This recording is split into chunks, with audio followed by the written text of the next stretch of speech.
کامیابی کا راز۔ بچوں کو بالغ ہو کر احساس ہوتا ہے کہ اصلی کامیابی کھلونے جمع کرنا نہیں بلکہ تعلیمی میدان میں آگے بڑھنا ہے۔ پھر شادی ہونے پر معلوم ہوتا ہے کہ بہترین شریک حیات کا ملنا اصل کامیابی ہے۔ پھر روزگار کے معاملات سے دل میں یقین پیدا ہو جاتا ہے کہ اصل کامیابی کاروبار کے وسیع ہونے یا ملازمت میں پروموشن سے ہے۔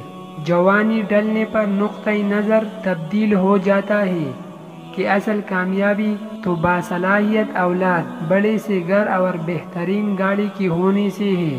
پھر بڑھاپے میں انسان کے نزدیک اصل کامیابی کا پیمانہ بیماریوں سے بچ کر جسمانی و دماغی تندرستی کا برقرار رہنا قرار پاتا ہے۔ بالآخر جب موت کا فرشتہ انسان کو لینے آ جاتا ہے تو اصل بات کھل کر سامنے آتی ہے کہ کامیابی کے تمام تر دنیاوی تصور در حقیقت بہت بڑا دھوکہ تھی۔ اصل کامیابی تو اللہ پاک کے احکامات اور رسول اللہ صلی اللہ علیہ وسلم کی مبارک اعمال میں تھی جس کے لیے کبھی وقت ہی نہیں مل سکا تھا۔